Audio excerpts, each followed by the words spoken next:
Hari ini kita akan membahas Matius 5 ayat 6, saudara. Berbahagialah orang yang lapar dan haus akan kebenaran, karena mereka akan dipuaskan.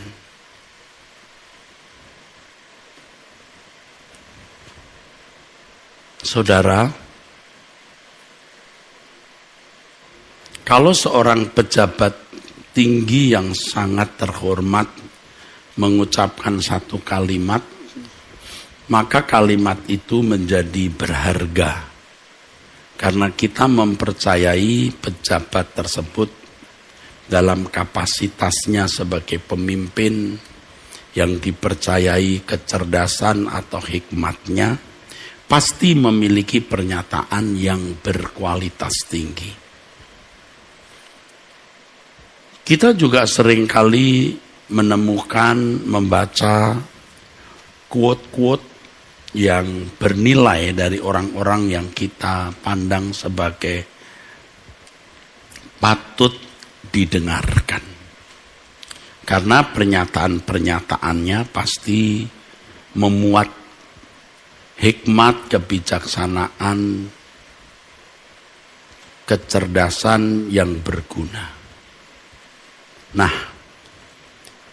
berbahagialah orang yang lapar dan haus akan kebenaran, karena mereka akan dipuaskan. Ini pernyataan dari Tuhan Yesus.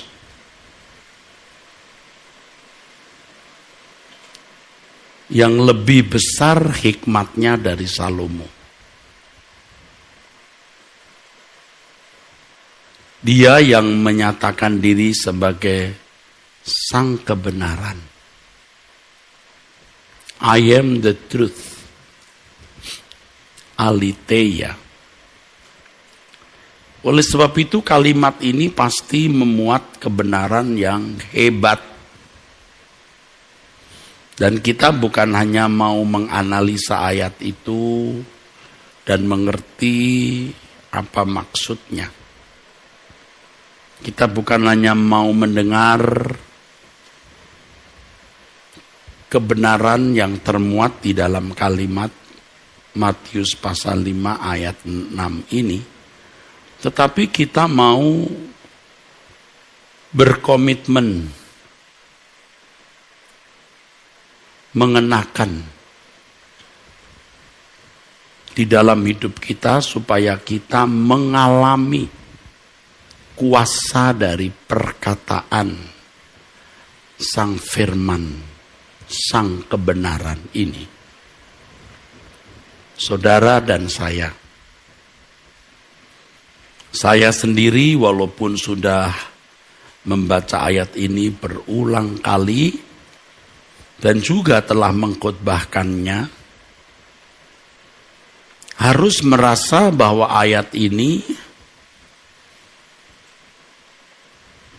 bukan ayat yang sudah basi bagi saya, sudah expired, tapi ayat yang terus hidup, yang di dalamnya saya bisa menimba kebenaran dan mengenakannya dalam hidup saya, dalam konteks hidup saya sekarang. Jadi seakan-akan kita baru mendengar kalimat ini. Dan kita meyakini serta berharap memperoleh kebenaran baru yang mengubah kita dari ayat ini. Berbahagialah orang yang lapar dan haus akan kebenaran, karena mereka akan dipuaskan. Kata lapar, saudaraku, lapar dan haus ini memiliki pengertian yang umum, pasti tahu. Mekanisme dari tubuh yang normal, yang sehat. Dan tubuh yang sehat, normal, memiliki dorongan tersebut. Lapar dan haus. Dan ini merupakan ciri dari semua makhluk hidup. Jadi kalau kita bisa lapar, bisa haus, tubuh kita itu normal. Kalau sakit, tidak mau makan. Atau makan tidak enak. Kalau boneka tidak bisa makan karena memang bukan makhluk hidup. Tuhan Yesus menggunakan kata lapar dan haus ini, ya, ini dorongan yang ada di dalam tubuh kita sebagai mekanisme normal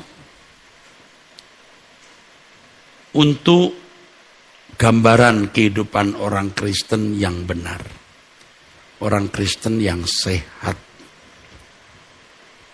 Lapar dan haus tentu menunjukkan dorongan yang kuat. Ya. Kalau dalam konteks ini, dorongan yang kuat dalam pencarian akan kebenaran sebagai suatu kebutuhan. Waktu kecil kita disuruh sekolah minggu, kadang-kadang pakai kemoceng. Kita ayo ke gereja, saudara, dan kita harus pergi. Tapi setelah kita dewasa dan mengerti kebenaran, kita yang mencari. Karena kita merasa membutuhkan itu. Kebenaran di sini prinsipnya sebenarnya adalah Tuhan sendiri. Tuhan Yesus berkata, "Akulah kebenaran. Tidak seorang pun sampai kepada Bapa kalau tidak melalui aku." Kebenaran di sini tentu terkait dengan pengajaran yang membuka mata pengertian kita untuk mengenal Allah. Ya saudaraku, kita mau mengenal Allah. Kebenaran di sini memiliki pengertian bertalian dengan kebenaran. Yang jika kita memahami, membuat kita mengenal Allah, kita dapat membangun hubungan yang benar dengan Dia, dengan Allah. Jadi kalau seseorang berkata seperti rusa merindukan sungai yang mengalir, ya, artinya merindukan Tuhan, pasti dia merindukan kebenaran yang membuat dirinya dapat memiliki hubungan yang benar dengan Allah. Kebenaran ini membangun hubungan yang benar, ideal dan proporsional. Jadi kehausan dan kelaparan akan kebenaran ini adalah kerinduan untuk lebih mengenal Tuhan supaya memiliki hubungan yang harmoni. Saudaraku sekalian, kalau sampai orang tidak ingin belajar kebenaran, ke gereja itu rasanya beban, itu ada yang salah di dalam hidupnya, saudaraku.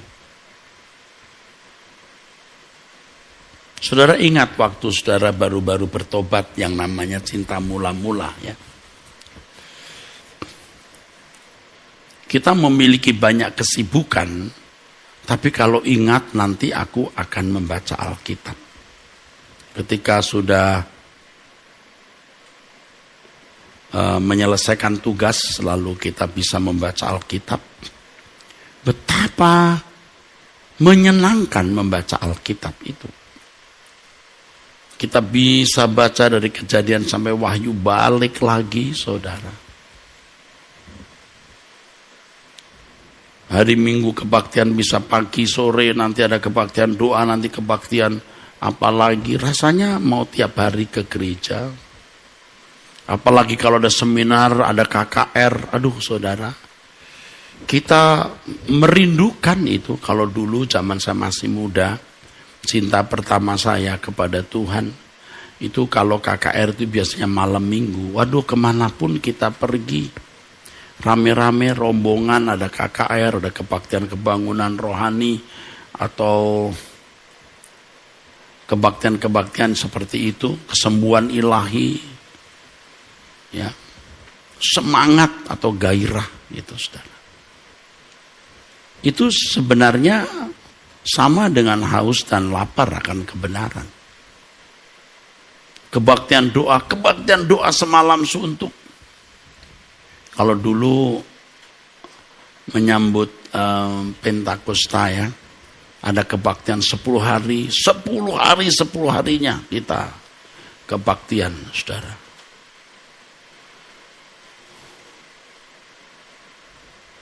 Saudara. Tetapi ada saat-saat di mana kita tidak ingin kebaktian. Ya. Lebih senang jalan ke tempat lain.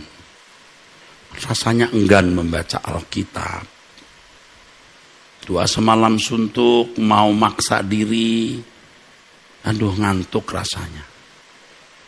Tapi waktu kita bergairah rasanya ngantuk pun tidak takut. Tapi karena sudah enggan jadi takut. Nanti ngantuk. Lebih baik di rumah. Sakit. Dan kalau orang tanya kepada saya, Pak, mengapa ya Pak sekarang saya tidak bergairah? Biasanya saya mengatakan bahwa yang pertama, Tuhan mau kamu moving to the next level. Kamu masih tetap di level yang sama. Itu sebenarnya isyarat bahwa kamu harus naik ke level berikut. Atau karena kamu mulai tertarik dengan keindahan dunia. Atau kamu lagi melakukan hal-hal yang Tuhan tidak kehendaki. Dan itu bisa memadamkan kehausanmu akan Allah. Jadi kalau saudara masih memiliki kerinduan untuk ke gereja berdoa, saudara sehat. Dan mestinya itu terus dipertahankan, saudara. Nanti ada godaan-godaan yang akan merenggut kehausanmu. Menarik perhatianmu kepada hal-hal tertentu. Apalagi ketika Tuhan mengizinkan, ya saudara, kedagingan saudara itu ada rangsang. Nah, pada waktu itulah mestinya kita tetap berintegritas memilih untuk taat. Sebab kalau tidak, kita menjadi sakit, saudara. Orang yang hidup di dalam dosa itu sakit. Orang yang terpikat dengan sesuatu, terikat dengan sesuatu yang lebih dari keterpikatannya dengan Tuhan itu sakit. Tidak haus dan lapar akan kebenaran. Jadi sebenarnya kalau saudara memiliki pasangan hidup atau orang tua atau anak yang tidak suka kebaktian, tidak membaca Alkitab, tidak mau berdoa pagi, itu sakit, sedang sakit. Kalau terus-menerus begitu keadaannya, bisa mati dia, saudara. Bisa mati, artinya ya terenggut oleh dunia dan bisa binasa. Satu hal yang saya percaya dan saya mengalami atau mulai mengalami, pada level tertentu saudara tidak bisa tidak haus lagi.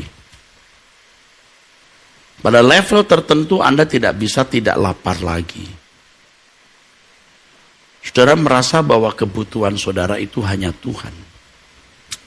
Mestinya kita sampai pada level itu, saudaraku.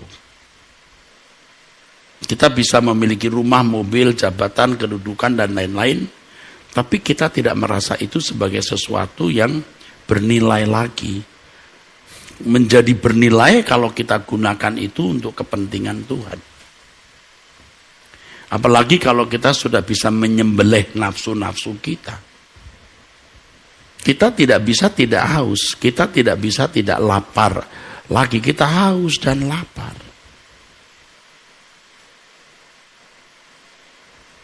Baru kita bisa berkata, tak lagi ku minta apapun kepadamu Bapa di surga, hanya Engkau kebutuhanku. Dan orang yang haus dan lapar akan kebenaran yang sama dengan haus dan lapar akan Tuhan sendiri akan dipuaskan. Tuhan tidak ingin bertepuk sebelah tangan, saudara. Tuhan mau kita menjadi orang yang menyambut cintanya. Jadi pada waktu anak-anak masih kecil, orang tua sayang anak. Tapi anak belum tentu sayang orang tua. Kalaupun merasa sayang, sayangnya itu sayang yang tidak atau belum dewasa.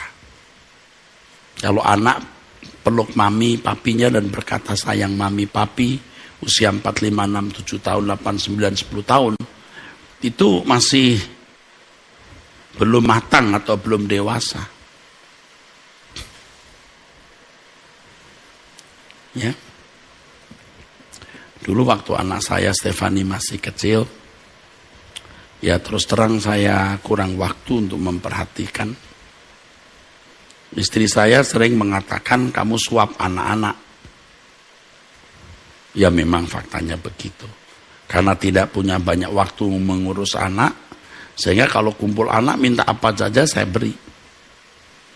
Jadi kalau saya panggil sini sayang Fani, dia peluk saya. Habis peluk saya lalu begini, mainan. Habis peluk segini, mainan. Dia tahu bapaknya pasti memberikan. Ya sayang papa, tapi belum matang. Kita ketika masih belum dewasa, kita mengatakan, aku mengasihi Engkau Yesus dengan segenap hatiku. Tuhan menyambut. Tetapi ketika kita sudah makin dewasa, Tuhan tidak ingin bertepuk sebelah tangan. Kita harus menyambut cintanya dengan mencintai Tuhan dengan cinta yang dewasa. Jadi surga itu bukan tempat orang yang hanya disayang Tuhan, tapi juga mencintai Tuhan. Jadi surga, maksud saya khususnya rumah Bapa, anggota keluarga kerajaan Allah, itu bukan tempat anak-anak kesayangan Allah saja, tapi anak kesukaan Allah, yang menyukakan Allah. Jadi kalau kita tidak merindukan Dia, tidak haus dan lapar akan kebenaran, kita tidak akan dipuaskan, tidak akan bertemu dengan Tuhan. Anda mungkin menganggap saya ngebluff atau mengada-ada. Ya, ini firman. Yang haus dan lapar akan kebenaran dipuaskan. Kalau tidak haus, tidak lapar, ya tidak bisa. Sama seperti hanya orang sakit yang membutuhkan dokter dan pergi ke dokter dan sembuh. Tapi kalau tidak ke dokter, tidak merasa sakit, ya mati. Tuhan menginginkan agar setiap kita itu mengenalnya dengan baik, supaya bisa memiliki hubungan yang harmoni. Tidak mungkin surga dihuni orang-orang yang tidak memiliki hubungan yang harmoni dengan Allah. Saya beberapa kali memberikan perumpamaan kalau seorang bangsawan mengadopsi anak gelandangan jadi anak. Ia bukan hanya mendapat status sebagai anak bangsawan, tapi harus diubah kebiasaan hidupnya. Ya. Karakternya, supaya dia bukan hanya berstatus sebagai bangsawan, tetapi berkeadaan sebagai bangsawan. Maka bisa mengerti kan saudara, Tuhan berkata jadikan semua bangsa muridku.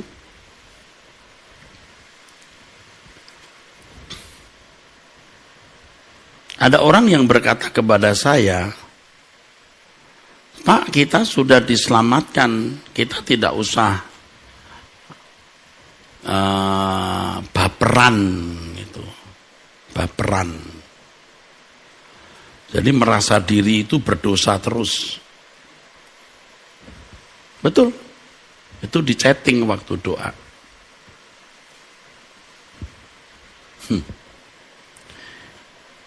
Maksudnya apa ya? Nah ini loh korban teologi ini.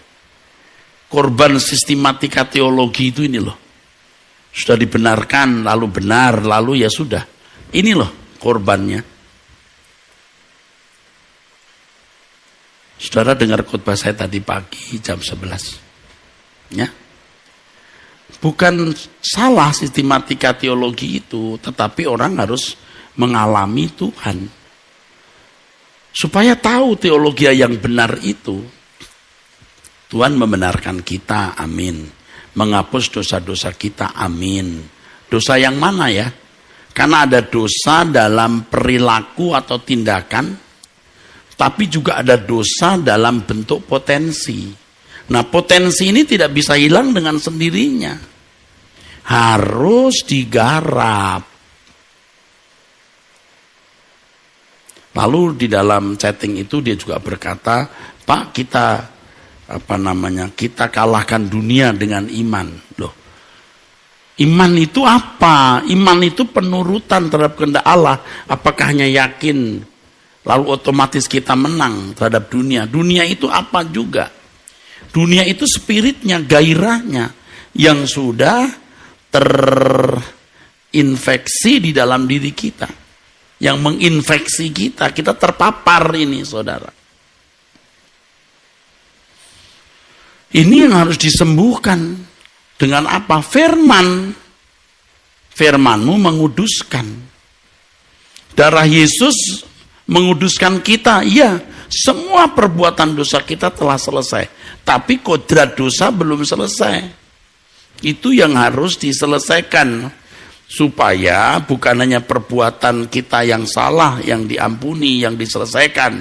Ya mencurinya, ya jinahnya, yang dendamnya dalam bentuk perbuatan, yaitu menyakiti orang yang diselesaikan.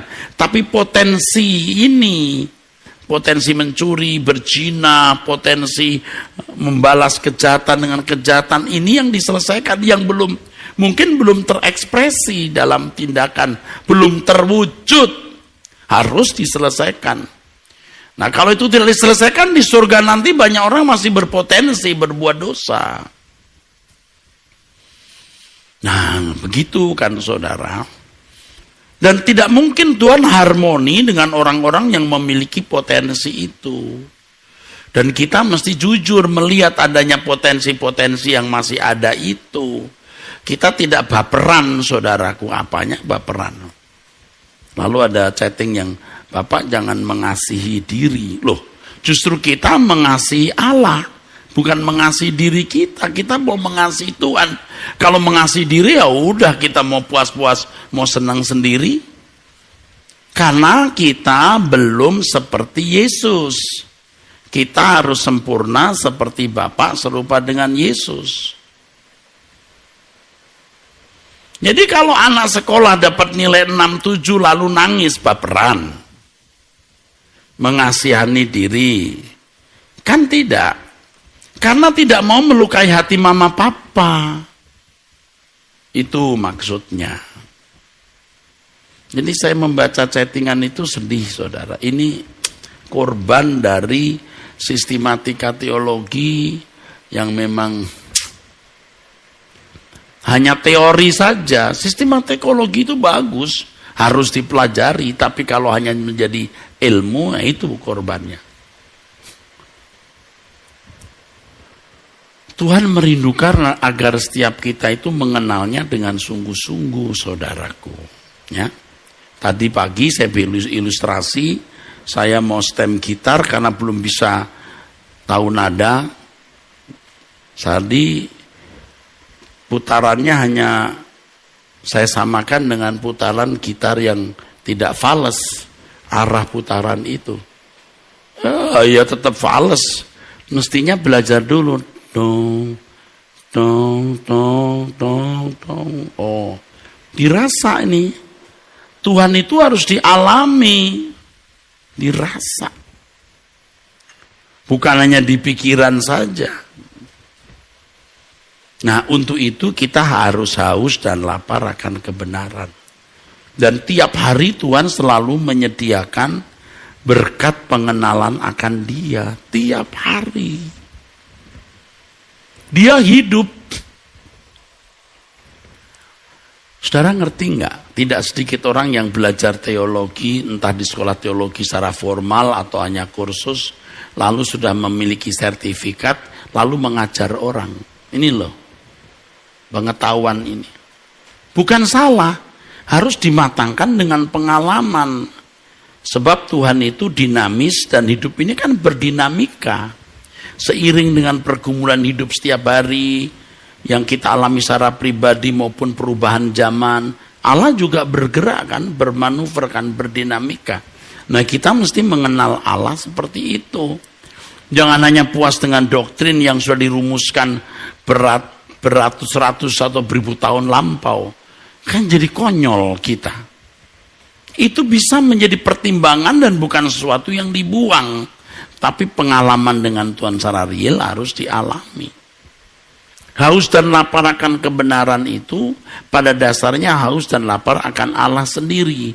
Tapi untuk mengenal Allah harus memiliki pengetahuan yang benar mengenai Dia. Ya Alkitab, benar. Ya melalui pengalaman hidup tiap hari. Ya juga melalui dialog pribadi dalam doa atau dalam perjalanan hidup. Tuhan itu adalah misteri terbesar dalam kehidupan, saudara. Tadi pagi saya menyampaikan bahwa dulu saya pikir mencari Tuhan itu mudah. Walaupun tidak diucapkan, tetapi begitu kesan yang saya tangkap dengan belajar teologi, maka mengenal Tuhan dan bertemu dengan Tuhan itu. Salah itu. Teologi perlu, sistematika teologi perlu. Tetapi pergaulan dengan Allah itu perlu. Kita itu harus bertemu dengan Dia. Maka saya katakan tadi pagi seperti meraba-raba dalam gelap. Allah itu misteri. Jangan kita masukkan kotak lalu kita punya rumusan tentang Dia. Emangnya mesin? Mesin aja kalau saudara mau menjalankan juga perlu praktek kok. Banyak pernik-perniknya yang baru Anda ketahui waktu praktek. Seorang boleh jadi insinyur, mempelajari tentang, nggak usah jauh-jauh lah, motor aja. Belum tentu dia bisa perbaiki motor. Tapi sudah tahu, lulusan SD aja, cuma lulusan SD pun nggak lulus. Tapi kerjanya di bengkel. Dia lebih ahli dari insinyur mesin, tahu saudara. Motor dirontokkan, dipasang lagi masih bisa dia. Insinyur Mesir suruh buka karburator aja nggak bisa. Praktek.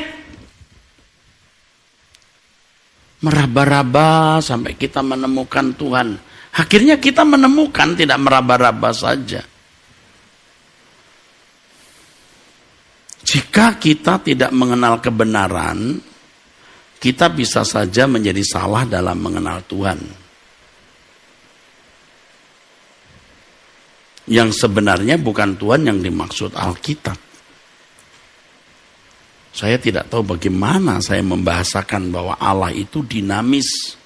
Jangan terikat dengan doktrin-doktrin masa lalu saja. Itu bukan dibuang.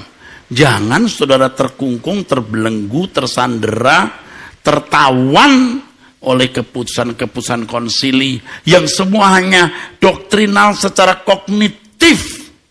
Tapi Allah yang hidup yang harus dialami. Dan kita harus haus dan lapar akan Dia. Nah masalahnya kalau orang sakit ya susah kan. Masih kompromi dengan dosa. Masih mencintai dunia. Masih senang kedudukan. Senang dihormati. Ya sakit. Nggak mungkin haus dan lapar akan kebenaran. Jadi ada orang yang belajar Alkitab. Kenapa? Karena STH. Karena MTH. Karena doktor, karena sertifikat, karena ijazah, karena gelar. Oleh sebab itu setiap kita harus berjuang mengenal Tuhan dan menghidupi wajah Tuhan dalam hidup kita. Menghidupkan maksudnya. Menemukan dia. Nggak usah sombong, Anda mau sekolah dari luar negeri kayak atau dalam negeri, import kayak lokal kayak. Jangan sombong. Allah yang hidup harus dialami. Orang percaya kita dipanggil untuk memiliki kehidupan sampai tahap setiap kita merasakan kehadiran Tuhan dalam kehidupan kita setiap hari. Allah itu nyata dan hidup. Baru kita mau melanjutkan hidup ini nanti di kekekalan bersama Allah.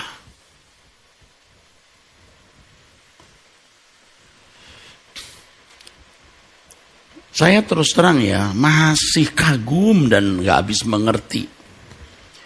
Itu pemazmur ya, di Mazmur pasal 70, Mazmur 73. Itu di perjanjian lama loh saudaraku. Sudah memiliki kehausan akan Allah seperti itu.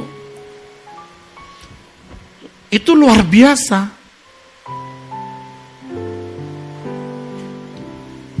Kita ini mempelai Tuhan, mengenal Bapa, mengenal Tuhan Yesus. Nah di perjanjian lama belum seperti kita loh. Makanya kalau orang sudah keburu terhormat, punya kedudukan, punya gelar, kaya, punya banyak teman, punya posisi, susah. Susah. Jadi bukan tanpa alasan kalau Tuhan Yesus berkata, orang kaya itu sukar masuk surga. Sebab keinginannya sudah terbagi kepada banyak hal. Hatinya bocor. Mestinya hatinya utuh, tidak bocor, diarahkan ke Tuhan.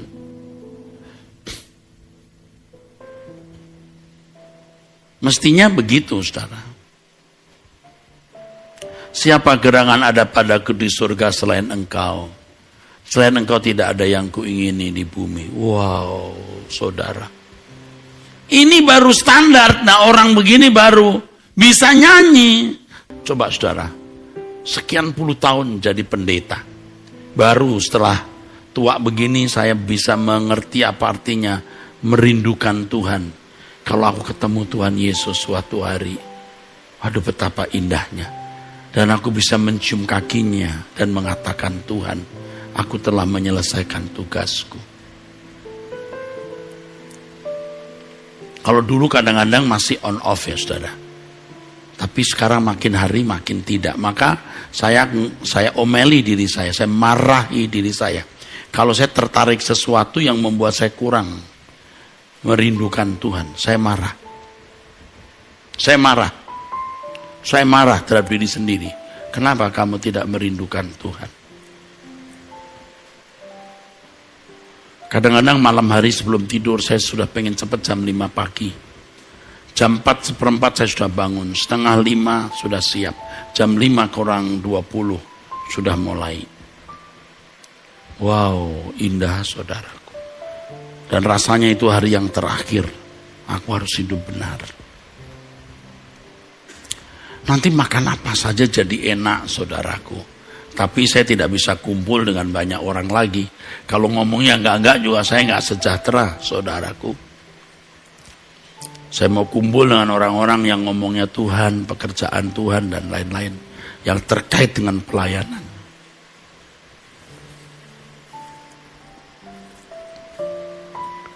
Jadi kita bisa merasakan kehadiran Tuhan, saudara. Orang yang haus dan lapar akan kebenaran pasti menemukan Tuhan.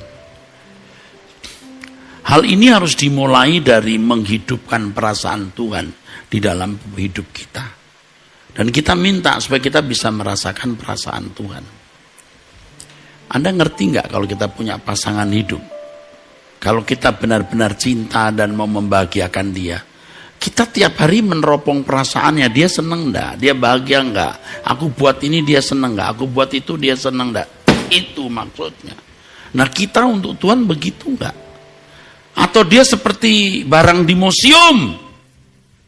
Atau fantasi. Allah itu hidup. Dia nyata. Kalau kita jadi pegawai, kita butuh duit, kita perlu uang, kita harus menghidupi anak, sekolah, keluarga, makan. Kita menjilat atasan, kita tunduk.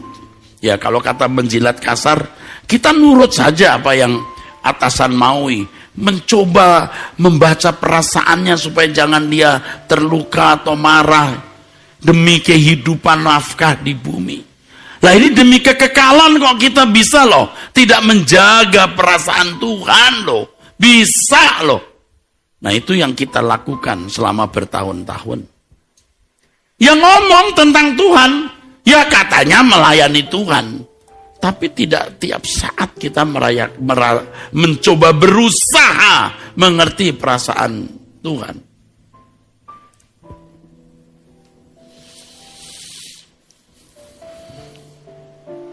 Saudara, kita mesti bertobat. Makanya kalau orang tidak haus dan lapar akan kebenaran, ya tidak peduli harmoni atau tidak hubungannya dengan Tuhan. Kita harus berani mematikan semua nafsu yang melukai hati Tuhan, keinginan, ambisi, dan cita-cita, dan segala ketertarikan kepada apa yang dapat merusak kerinduan dan kehausan kita akan Allah. Dan kalau kita mau begitu, kita itu bisa mengalami yang namanya kecanduan. Crazy loving.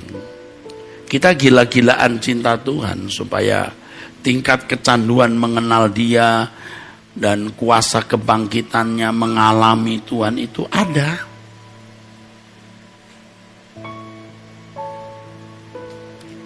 Karena Dia Allah yang hidup, yang lebih mulia dari segala hal.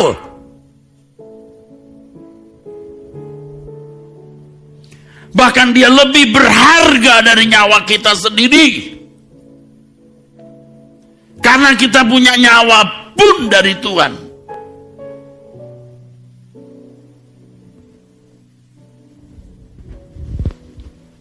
Jangan banyak teori deh, jangan banyak ngomong. Cari Tuhan dan alami Tuhan. Jangan sampai Anda disesatkan oleh orang-orang yang mengajarkan bahwa mengenal teologi, doktrin berarti mengenal Allah. Itu menyesatkan. Bukan tidak boleh berteologi, harus. Tetapi mengenal Allah yang dinamis itu lebih dari sekedar belajar pengetahuan tentang Allah. Dulu saya membaca ayat ini, pengertian saya haus dan lapar akan kebenaran itu haus dan lapar akan doktrin, teologi, pengajaran. Makanya sering ke gereja. Ke gereja belum tentu benar kalau gereja itu tidak benar.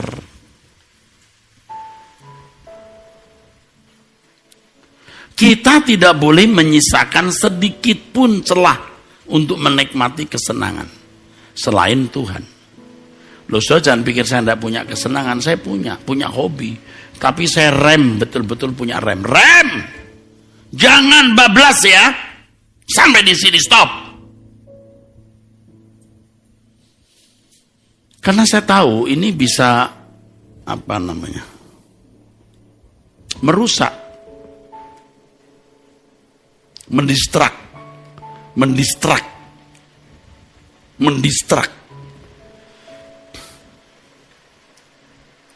Kalau saya mengatakan jangan menyisakan sesuatu dalam hidupmu, itu bukan supaya Anda memberi uang ke saya atau ke gereja.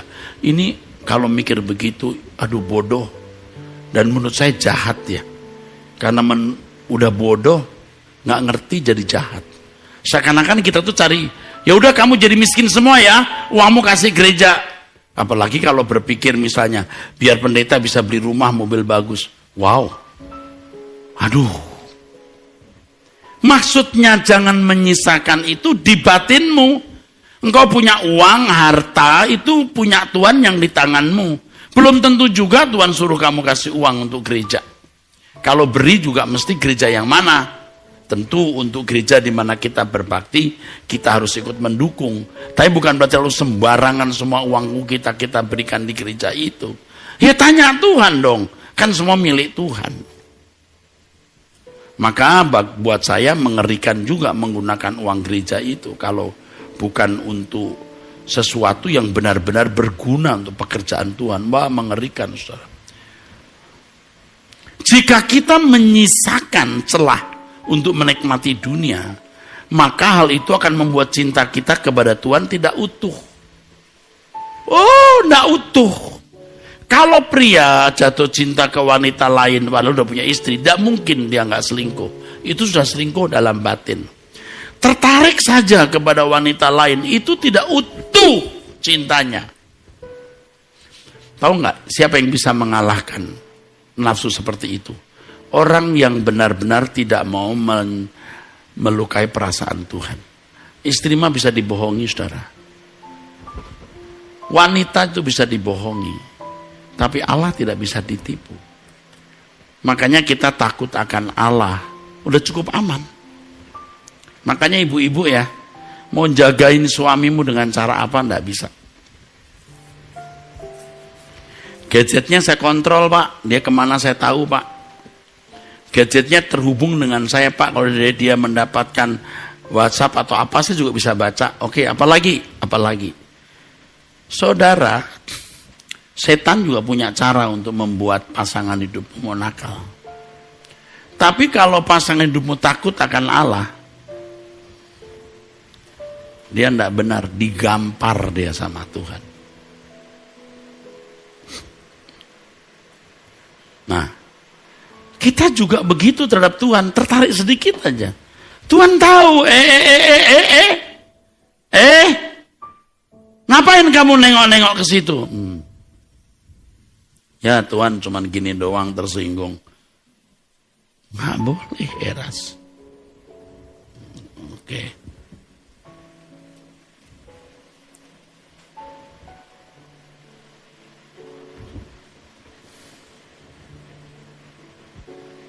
Kita harus sungguh-sungguh memperhatikan gerak pikiran kita. Kalau terarah kepada objek lain yang membuat kita kurang haus dan lapar akan Tuhan. Kalau kita haus dan lapar akan kebenaran dan kita jaga terus kehausan itu nanti kita akan mau menginginkan porsi lebih besar. Seperti narkoba itu. Mau porsi yang lebih besar. Betul.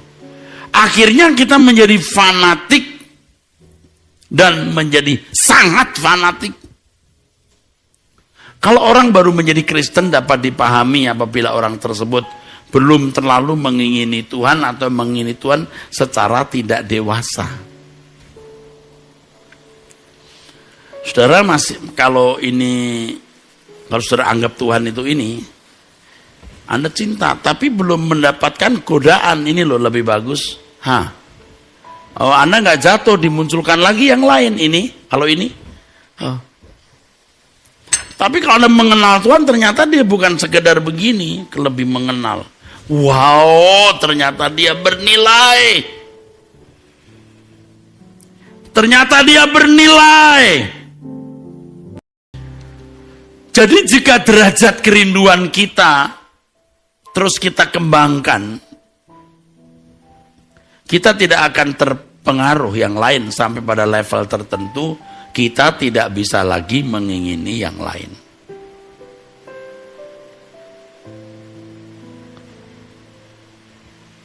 Jadi kalau cinta mula-mula yang kelihatan menggelora, itu sering masih banyak kamuflasenya, masih belum stabil, saudaraku, ya. Allah itu hidup, harus dialami.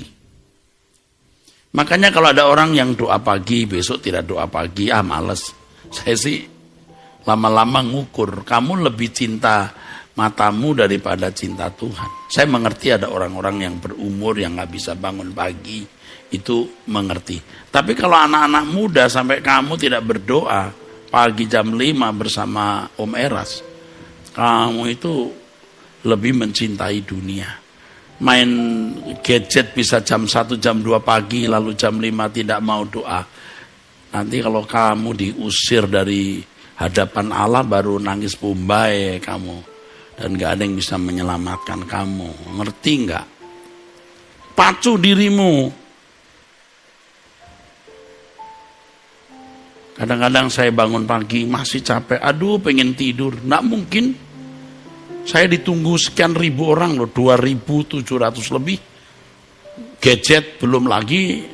Satu gadget 3, 4, 5 orang. Nggak bisa 3.000 orang. Ya udah. Terpaksa. Oh, enggak. Seperti anak kecil. Kadang-kadang saya melihat diri saya juga seperti anak kecil. Waktu saya menangis di hadapan Tuhan. Kok jadi seperti gak normal saya. Biarin deh. Nah itulah yang saya miliki. Ya. Kalau lagi berdoa ya saudaraku. Tapi saya merasa bahwa tanpa Tuhan kita bisa jatuh. Tanpa Tuhan kita bisa terhilang saudaraku. Mengerikan dunia ini. Kuasa gelap itu jangan main-main, jangan anggap ringan. Ya. Tetaplah di Truth ID, saudara. Kita akan belajar kebenaran. Bagi Bapak Ibu yang mau sekolah, maksudnya anak Bapak Ibu yang mau kuliah di bidang kependetaan, guru agama, guru PAUD, menjadi seorang konselor, Sekolah Tinggi Teologi Ekumene membuka pendaftaran baru. Anda percaya bahwa STTI ini STTI yang terakreditasi. Memang dulu sebelum manajemen di tangan kami, ya belum seperti hari ini. Kita dinilai oleh pemerintah menjadi urutan sekolah atau perguruan tinggi yang baik. Doktor, profesor kami itu semua terdaftar di Forlabdikti, ya saudaraku. Kami memiliki ahli manajemen yang mengatur sekolah ini. Kami mengundang tokoh-tokoh pendidik untuk memberikan bimbingan kepada kami. Jadi bukan kami sembarangan, ya. Banyak hal yang saya mesti sampaikan kepada saudara. Sampai ketemu di lain kesempatan, saudaraku.